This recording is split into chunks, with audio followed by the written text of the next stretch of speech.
Liberal inflation has sent food, housing, and gas prices soaring, but there's one substance that has gone down in price by 90%. Powerful opioids. After the Prime Minister announced $100 million. I'm sorry, I'm going to interrupt the Honourable Leader of the Opposition. Could you start from the top? We're just getting some distractions from all over. From the top, please. Order.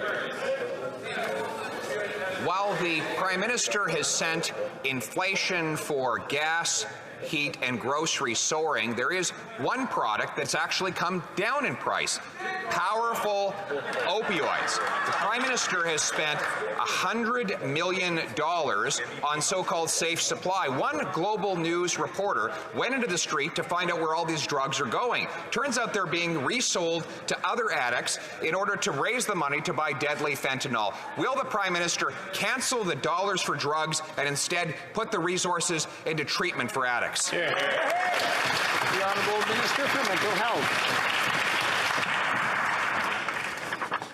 Mr. Speaker, we are pretty fed up with this fight against evidence-based programs that actually are saving lives. We cannot allow the Conservatives to take us back to the failed ideology of the past. Even Harper's advisor, Ben Perrin, thinks they're speaking nonsense. So just stop it and save lives. The Honourable Leader of the Opposition.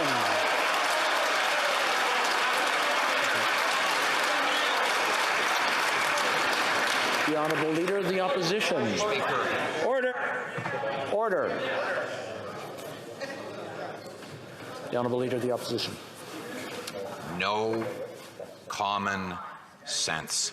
The evidence is seen in the tragic faces of addicts who lie overdosed on the pavement in the downtown east side of Vancouver, where after this Prime Minister spent $100 million handing out free drugs to addicts, he has led to a 300% increase in overdoses.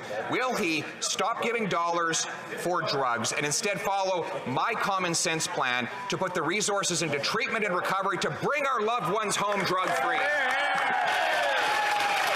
The Honourable Minister.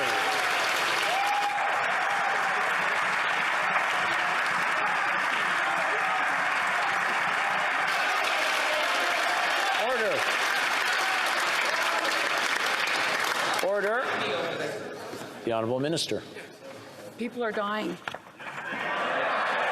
Save.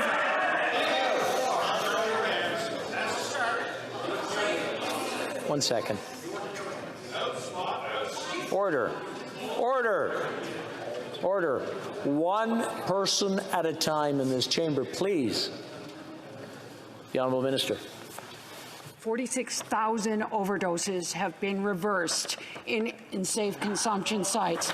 That member says that he will stop that. I want him to speak to the parents of the people that would have been lost if there weren't safe consumption sites and safer supply. This is ridiculous. The Honourable Member for Cumberland-Colchester.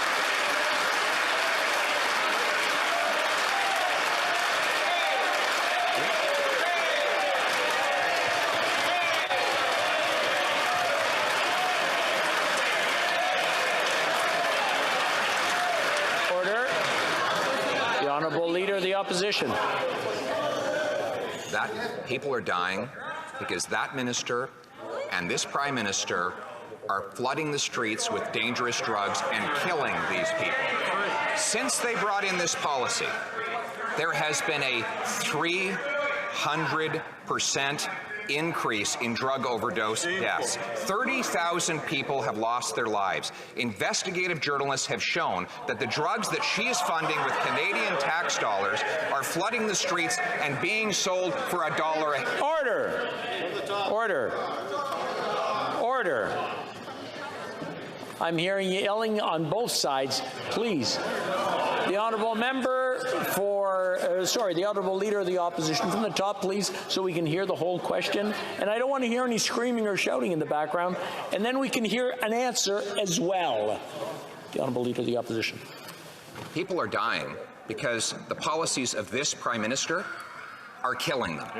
His policies are flooding the streets with drugs that now go for $1 a hit. You can buy 26 hits of hydromorphine, which is an analog to heroin, for $30, Mr. Speaker. These are drugs paid for by Canadian tax dollars under a program by this government that has led to a 300% increase in drug overdose deaths. Why won't they get some common sense, end dollars for drugs, and put our people in treatment? The Honourable Minister for Mental Health.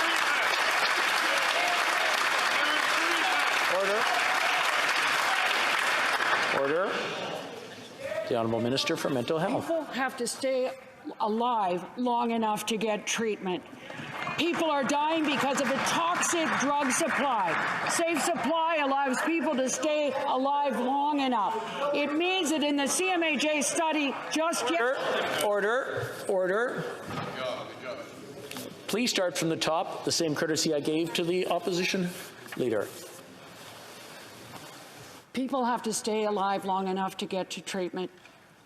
People are dying because of the toxic, tainted drug supply. When people are on safe supply, the CMAJ article yesterday talked about less drug use, less overdoses, less petty crime. This is an evidence-based project and program that it meets the test of evidence and science, not a journalist who only will speak to the people who disagree with him. The Honourable Leader of the Opposition. The theory is that if you flood the streets with hydromorphine, an opioid, that then people won't use more dangerous fentanyl. The reality. Okay, we want quiet on both sides. We want to go back and forth. I just want everybody to take a deep breath, and we want to hear the question as well as the answer. The Honourable Leader of the Opposition from the top, please. The theory is that if Prime Minister puts $100 million of hydromorphine on the streets, that people won't use more dangerous drugs. The reality, in both reports from the National Post, the Globe and Mail, and the data from the ground, is that the addicts are taking the hydromorphine, selling it to kids, taking the profits to buy fentanyl, dying of overdoses. The kids then get bored of the hydromorphine, and they take deadly fentanyl. That's why people are dying. Will the government stop the policies that are killing people and put our people in treatment instead? The Honourable Deputy Prime Minister.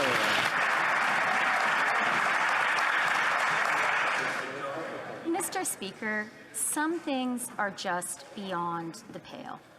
Our Minister of Mental Health is one of the most respected members of this House. Unlike the Leader of the Opposition, who is a career politician and has done nothing else, she is a doctor. She devoted much of her life to delivering babies and bringing forth life. I heard the Leader of the Opposition shout across the aisle, "You are killing them." Shame. That is shameful. That is entirely unacceptable. Mr. Speaker, it's utterly shocking that this Liberal government believes the only treatment for addicts in this country is palliative care. No other treatment required, just move straight to palliative care. Since this reckless plan using taxpayer dollars for high-potency drugs was introduced, 7 people a day, Mr. Speaker, 7 a day in January alone in BC have died. The overdose crisis cannot be fixed by giving people more drugs. It's only making it worse. When will this Liberal government realize that the Conservative common sense plan to give addicts rehabilitation and not free drugs is the way to end the overdose crisis? The Honourable Minister. Mr. Speaker, Canadian drug policy and international drug policy have all 4 parts: prevention and education, harm reduction, treatment, and enforcement. We lived through 10 years of this Conservative government taking harm reduction out. We are now having to build back. And as Ben Perrin has said, rehashing Conservative war on drug tropes that have long since been discredited and have been found not to be only ineffective, but costly and deadly. The honourable member for South Surrey, White Rocks. Mr. Speaker, the Prime Minister says that spending tax dollars to give free hard drugs to addicts is safe. He is wrong. Instead, he supercharged the drug crisis that is killing our sons and daughters, 7 dying in BC a day alone. There is no time to wait. We need a common sense plan that saves lives. Stop flooding our streets with crack, heroin, and cocaine. Addicts need rehab, access to treatment beds, and a path to a drug-free life. The Prime Minister is out of touch, and our youth are at risk. Will he do what it takes to bring home our kids drug-free? Yeah! The honourable minister. Mr. Speaker, we can't allow the Conservatives to take us back to the failed ideology of the past. Our government will use every tool at our disposal to end this national public health crisis. Supporting safer supply is just one of the evidence-based comprehensive public health responses to the toxic drug and overdose crisis. It does include prevention and treatment and enforcement. Our government is working with stakeholders to help support safer supply and build that evidence, like the recent CMHA study around this promising practice and life-saving practice. Honourable Member for Louis Saint-Laurent. Mr. Speaker, even though this situation has been raging across BC and all of Canada, Canadian parents and families are concerned by this issue. What we've seen, Mr. Speaker, is that for years under the Liberal government, the situation has been getting worse. Not only is it not getting better, but it's getting worse. They must notice that it's time for a new approach, an approach that's based on common sense. The Honourable Minister of Health. Merci, Monsieur le Président. Thank you, Mr. Speaker. And I want to thank my colleague from Quebec for the question. I think, like me, he knows that there are people in my riding and across Quebec who are working to save lives through treatment, early intervention, harm reduction, and also through supervised injection sites. These are people that I would invite my colleague to visit. Many of them are in Quebec City. Their approach is very different than the ideology of his leader. They're there to help people.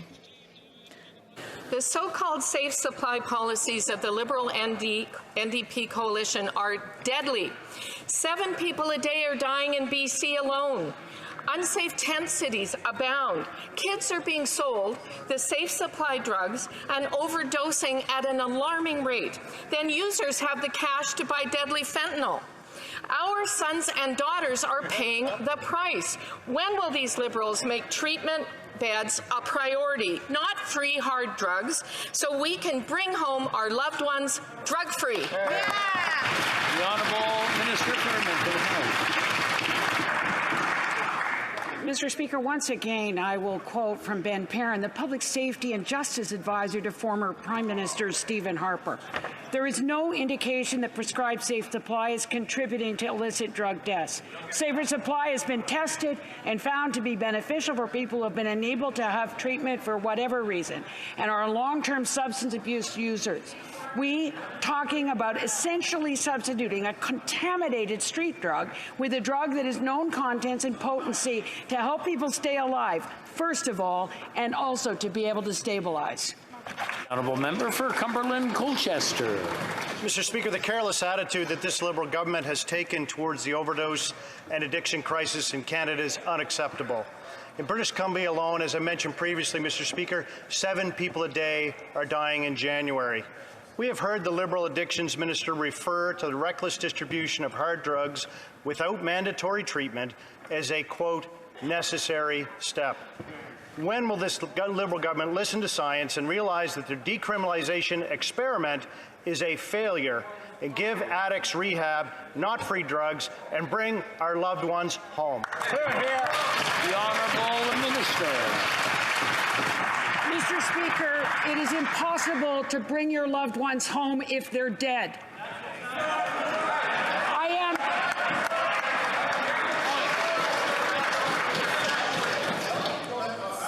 am. Order. Order. Please continue. The toxic drug supply means that people in construction, in the mines, are using once and dying. We have to move to a safer supply of drugs like we have with alcohol and cannabis and the other ways that people actually use substance to numb their pain. Former Prime Minister Stephen Harper's advisor said, as particularly people using drugs as props. I was really disgusted by it. I hope I was so disturbed to see Pierre Poilievre. Next question. I was order. The time had run out long before. I just want to remind the honourable members when they're referring to someone, refer to them by their titles or their writings. I know it gets emotional in here and we forget sometimes, but I just want to remind everyone on all sides. No.